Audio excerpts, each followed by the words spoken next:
Gustav Clinton glanced at the faded Che Guevara poster beside his broadcasting setup, a relic from his undergraduate days when he'd first discovered the intoxicating power of questioning authority. The irony of his own fraudulent authority wasn't lost on him, but he'd long since justified his actions. After all, if those stuffy academics could gatekeep knowledge behind their precious credentials, why shouldn't he just create his own? Wake up, sheeple, he adjusted his microphone, savoring the familiar static of his pirated radio frequency. The equipment wasn't top of the line, but it worked. Unlike those ivory tower elitists with their million-dollar grants, he made do with what he had. This is Professor Gustav Clinton. He emphasized the title with particular relish, remembering how easily that forged doctorate in atmospheric sciences had fooled the hiring committee, coming to you live from an undisclosed location. His basement studio, really just a converted laundry room in his mother's house, hummed with the sound of multiple monitors. Each screen displayed a different feed: conspiracy forums, social media platforms, and his own broadcasting metrics.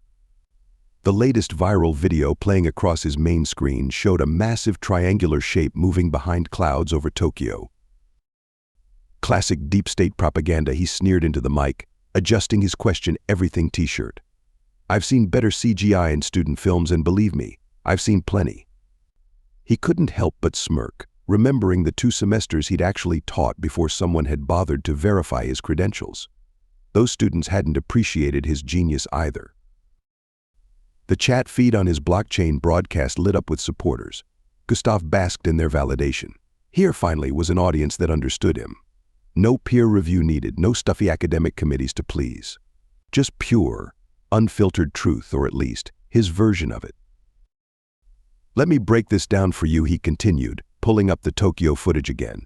See how the object conveniently stays behind the clouds? That's because they can't render it properly in the open. Elementary mistake. He zoomed in on the video, his voice taking on the condescending tone that had made him so unpopular with his former colleagues. But they want you to believe. They need you to believe. Because a distracted population is a controllable population. A notification popped up on one of his screens, another video, this time from Seoul. Gustav's eyes gleamed. More fodder for his cause. Stay tuned, truth seekers. After this brief message from our sponsor, a questionable cryptocurrency exchange that didn't ask too many questions about his credentials, I'll reveal what they don't want you to know about these so-called alien sightings. He muted his mic and leaned back in his chair, the Xi poster watching silently as he took a swig of energy drink. The university might have taken his job, but they couldn't take his platform. And as long as people kept watching these ridiculous videos, Gustav Clinton would be there to explain them. Little did he know, this would be one of his last broadcasts as a skeptic. Let me explain something to you, Gustav announced after his cryptocurrency ad finished playing. He took another sip of his energy drink, briefly catching his reflection in one of his monitors. At 42, his receding hairline bothered him more than he'd admit. I spent 15 years studying atmospheric phenomena at. He caught himself just in time, nearly mentioning the university that had so unceremoniously expelled him. The memory still stung. All because some overachieving graduate assistant had decided to actually verify his credentials. The whole system was rigged against free thinkers like him. At a prestigious institution, he recovered smoothly. The kind of place where they don't want you to ask questions. But I asked too many questions, didn't I? He gave a knowing chuckle into the microphone. And now they can't handle the truth I'm spreading. A new video alert flashed across his screen. Buenos Aires this time. The footage showed a massive cylindrical object hanging motionless above the city's skyline. His chat exploded with activity. Calm down, everyone, he said, his voice dripping with condescension. Watch and learn from a real expert. He began breaking down the footage, frame by frame. Notice the pixel artifacts around the edges? The convenient cloud coverage? They're not even trying anymore. This is the kind of sloppy work I'd expect from first-year film students. Not that I miss teaching those ingrates. His phone buzzed. Another university had rejected his job application. He scowled, shoving the phone aside. Who needed them anyway? He had nearly 50,000 followers across his various platforms now. That was better than tenure. Look at this so-called propulsion system, he continued, zooming in on a particular frame. If this were real, which it's not, the electromagnetic disturbance would be causing widespread power outages. Basic physics, people. The kind they teach in real universities, not these diploma mills churning out sheeple. The irony of his statement was lost on him. A donation notification popped up, but Prof. C. How do you explain the multiple angles? Different witnesses. Gustav smiled. He loved when they served up softballs like this. Mass hysteria, coupled with coordinated disinformation. During my extensive academic career, he brushed over the fact that it had lasted less than a year. I studied similar phenomena. Remember the Belgian UFO wave? The Phoenix Lights. All explained away by proper scientific analysis. His equipment crackled with sudden interference. One of his monitors flickered briefly. Gustav frowned, tapping the screen. Probably that cheap power supply he'd bought online. As I was saying, he continued, these videos follow a pattern. The same pattern I documented in my upcoming paper. He hadn't written anything academic since his fraudulent thesis, but his viewers didn't need to know that. They appear over major population centers, always with convenient obstruction, always with just enough ambiguity to make you question. The interference returned, stronger this time. All his monitors flickered in unison. Technical difficulties, truth seekers, he announced, trying to mask his annoyance. The powers that be are always trying to silence us, aren't they? But we won't be silenced. After this short break, I'll reveal the reason behind these coordinated sightings. The truth will shock you. As his sponsor message played, Gustav frantically checked his equipment. The Che poster on his wall seemed to stare at him accusingly as the lights flickered again. Something was definitely wrong with the power grid. But it couldn't be. No, he pushed the thought away. There had to be a rational explanation. There always was. Didn't he know all about rational explanations? The White House statement played across Gustav's main screen for the fourth time. We have no evidence of extraterrestrial activity. These videos are currently under investigation for potential manipulation or misidentification of known phenomena. Finally, Gustav exclaimed, pounding his fist on his desk hard enough to make his empty energy drink cans rattle. Finally, the government speaks truth. For once, he leaned back in his chair, shooting a triumphant look at Chi's weathered face on the poster. But not for the reasons you think, my dear viewers. Not for the reasons you think at all. His mother's voice carried down from upstairs. Gustav, keep it down. I'm trying to watch my shows. He ignored her, as usual. She didn't understand his importance, his mission. None of them did. The so-called experts are scrambling, he continued, lowering his voice slightly. NASA's quiet. The ESA's quiet. Even China's space program is suspiciously silent. You know what that tells me? He paused for dramatic effect, something he'd learned during his brief teaching career. It tells me this whole thing is exactly what I've been saying all along, a coordinated effort to distract us from the real issues. His chat feed scrolled rapidly. Preach it, Prof. C. They can't fool us. But what about the Melbourne sighting? Gustav's eye twitched at the Melbourne mention.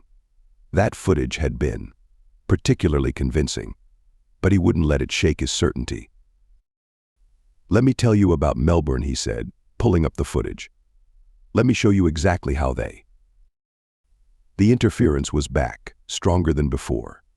All his screens flickered in unison, and for a moment, he could have sworn he saw something move behind the clouds in the Melbourne video. Something that didn't match his explanation at all. Technical difficulties again, he muttered, adjusting his equipment. Obviously someone's trying to silence us. But we know the truth, don't we? The government's denial proves everything I've been saying. His phone buzzed with a news alert, multiple reports of electronic disturbances, worldwide aviation systems experiencing unprecedented interference. Gustav smiled smugly. See? They're laying the groundwork for their next big move. Create a problem, offer a solution, classic strategy. During my tenure, he caught himself again. During my extensive research career, I documented dozens of similar patterns.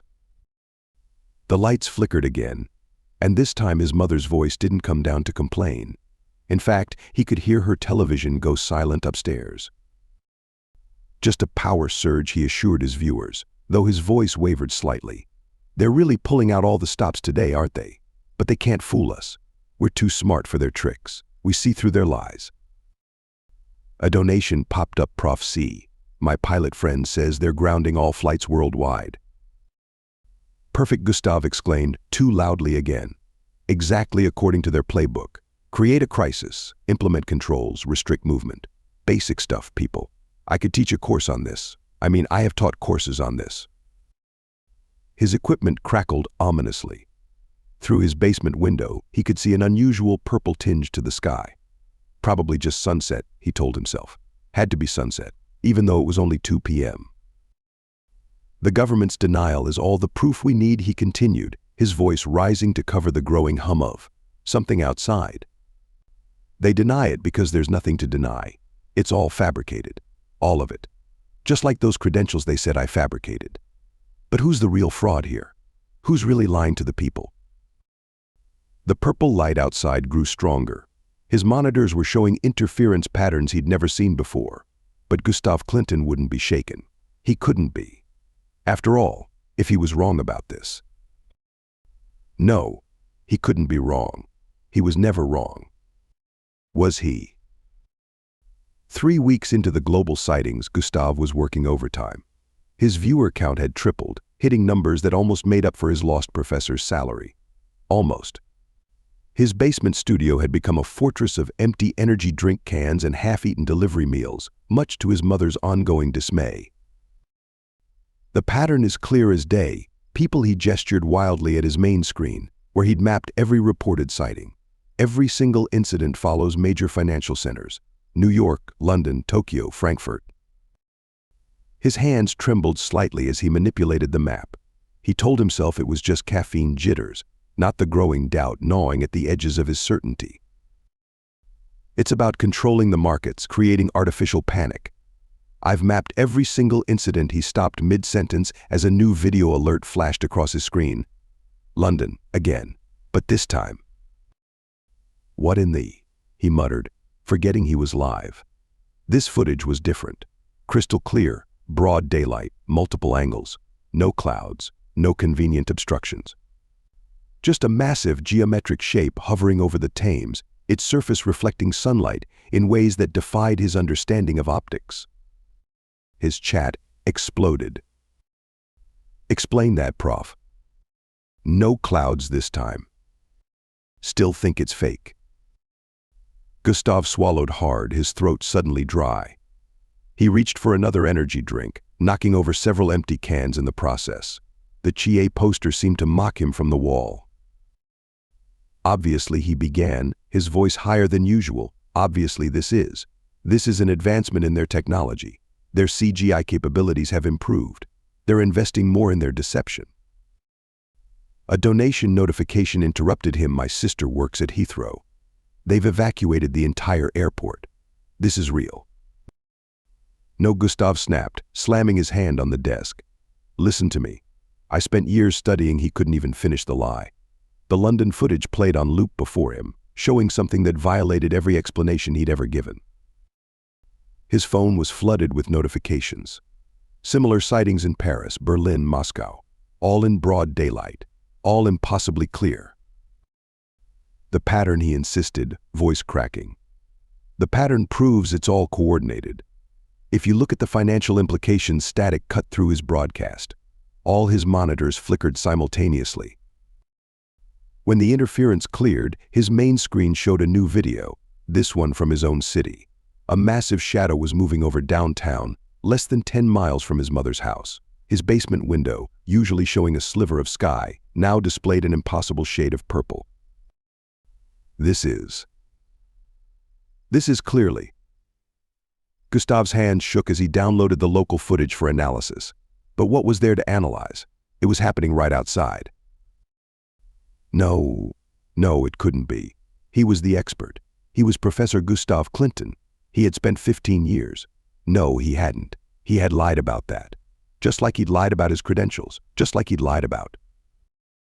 His equipment picked up a strange electromagnetic frequency, the kind he'd always claimed would accompany actual alien technology. the kind he'd insisted never appeared in any of the previous videos. But it was appearing now. "Stay tuned," he told his viewers, fighting to keep his voice steady. "After this break, I'll explain. He muted his mic and slumped in his chair, staring at the London footage still playing on his screen. For the first time in his life, Gustav Clinton had no explanation at all. "The videos are getting better," Gustav admitted to his audience, no longer able to maintain his usual confident sneer. He glanced at the HYF poster, its edges curling in the unusually humid basement air. "They're investing more in their deception. The production value has increased significantly, and—" His mother's panicked voice interrupted from upstairs. "Gustav, you need to come see this." He ignored her. He always ignored her. Even when the first reports of widespread power outages started rolling in, even when the military jets began roaring overhead, he kept broadcasting. He had to. His viewers needed him. Needed his explanations. Needed his expertise. His fake expertise. Ask yourself why now. His voice cracked slightly. Why these specific locations? "I've developed a comprehensive theory that explains." He stopped mid-sentence as all his equipment picked up the same strange electromagnetic interference that had been plaguing his broadcasts. But this time it was stronger. Much stronger. His chat feed was chaos. "They rehear. My whole block just lost power. Military's mobilizing in Chicago. Prof C, what's happening?" Gustav wiped sweat from his forehead. The basement had grown uncomfortably warm, his ancient fan doing little to combat the heat from his overworking equipment. All his screens flickered simultaneously, displaying cascading patterns he'd never seen before.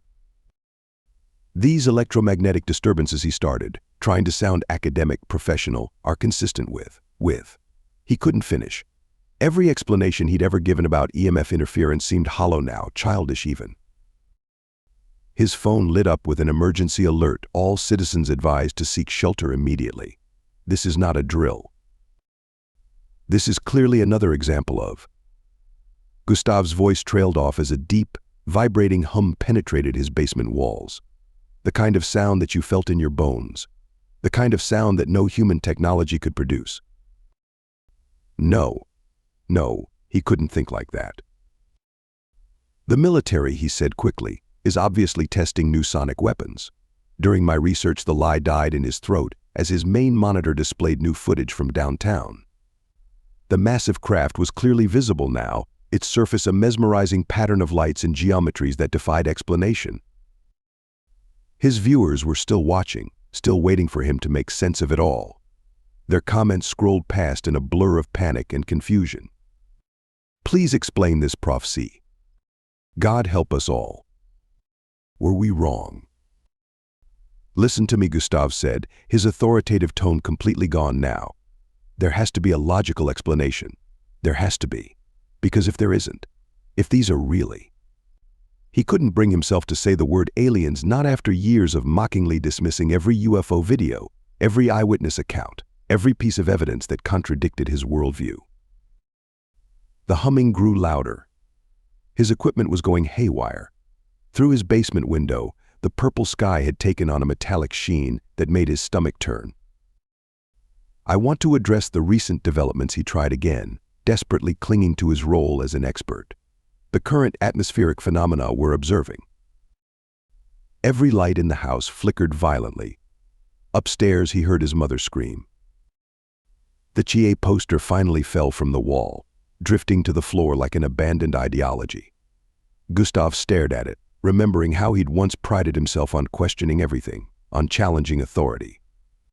But he'd become exactly what he claimed to hate, someone so invested in his own authority that he'd ignored the truth right in front of him. And now that truth was hovering right above his mother's house, impossible to deny any longer.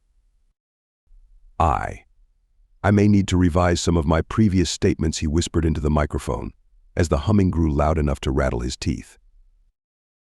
"Listen to me." Gustav's voice had completely lost its usual bombastic confidence. Gone was the self-proclaimed professor, the conspiracy expert, the man who had all the answers. In his place sat a terrified human being, broadcasting from a basement while the world changed forever above him. His mother had stopped screaming. The silence from upstairs worried him more than her previous panic. "I know what I'm seeing," he continued, his viewers still somehow connected despite widespread network failures. "I know what you're seeing, but there has to be a logical explanation. These can't be." A sound like 1,000 crystal glasses shattering filled the air. Every monitor in his studio displayed the same image, a massive ship, clearly visible now, hovering over his city's downtown. Its surface rippled with impossible colors, making his eyes water just looking at it. His chat had devolved into pure chaos. "Oh God, oh God, oh God. They're landing in Central Park. Prof C, please help us understand. Where is the military?" Gustav's hands shook as he adjusted his microphone. The basement's temperature had dropped 20 degrees in the last 5 minutes. His breath came out in visible puffs. The temperature change he started, desperate to cling to some semblance of scientific analysis, could be explained by. He thought of every explanation he'd ever given, every time he'd dismissed similar accounts. All those witnesses he'd mocked, all those videos he'd declared fake, all those experts, real experts, he'd called frauds. The fallen Che poster lay crumpled on his floor, a reminder of younger, more idealistic days when questioning authority meant something different, when he thought he was fighting for truth, not hiding from it. "My degrees may have been falsified," he admitted finally, his voice barely a whisper. "But that doesn't mean, it can't mean." The sky outside his basement window turned an impossible shade of purple. His instruments went completely haywire, displaying readings that shouldn't have been possible. The temperature dropped another 10 degrees. Somewhere in the distance, emergency sirens wailed. Then, abruptly, they stopped. For those still watching, Gustav's teeth chattered as he spoke.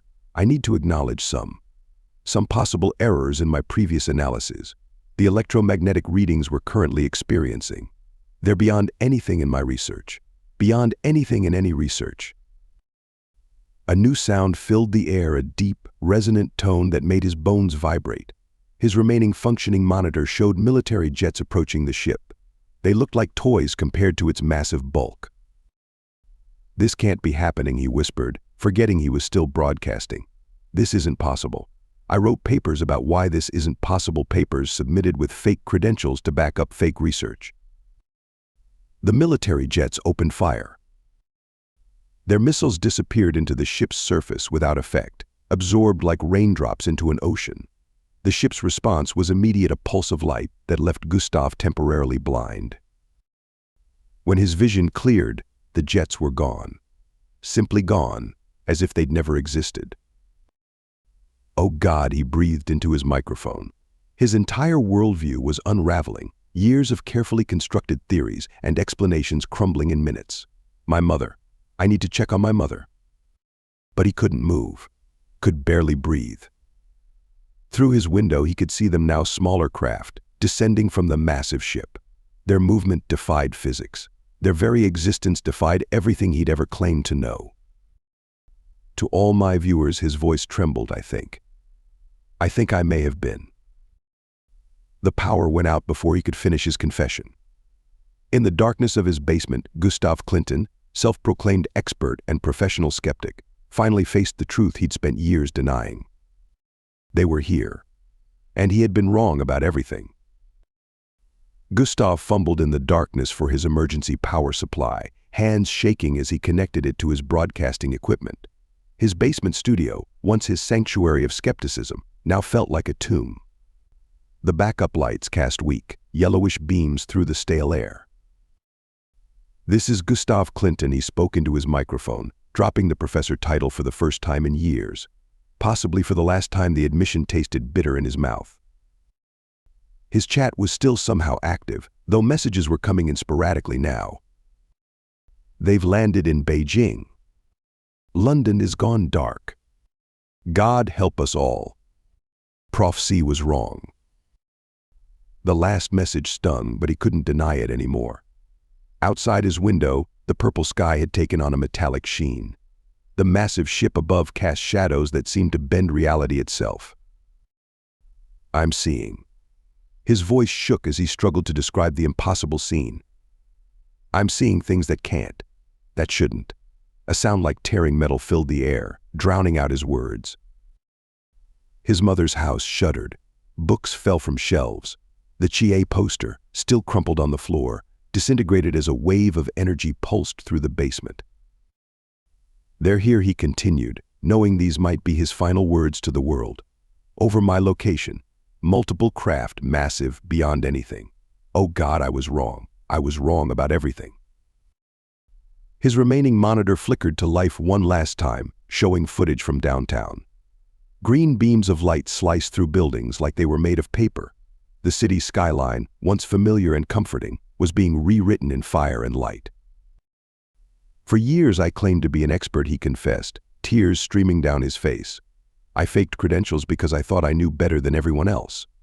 I mocked witnesses, dismissed evidence, created elaborate theories to explain everything away. But now..."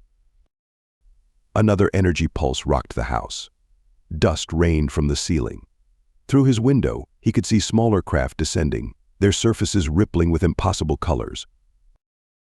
To anyone still listening, Gustav's voice cracked. I'm sorry. I'm sorry for every time I called you crazy. For every video I dismissed. For every theory I invented to deny the truth. They're real. They've always been real. And now..." His backup generator failed with a wheeze. The last thing Gustav saw before total darkness was a green light, beautiful and terrible, beginning to slice through his mother's house. In that final moment, as reality itself seemed to tear apart around him, Gustav Clinton thought about truth. Real truth, not the manufactured kind he'd built his career on. He thought about all the signs he'd ignored, all the evidence he'd dismissed, all the lies he'd told himself and others. The last thing he typed into his chat, just before everything went dark forever: "I was wrong. Question everything, especially those who claim to have all the answers." Then the green light reached his basement, and Gustav Clinton's final broadcast ended forever. Thank you so much for listening to this story. I hope you loved it. Please remember to subscribe if you did like it so you can see more videos like this. And please give us a like and a comment too. I'll see you in the next one.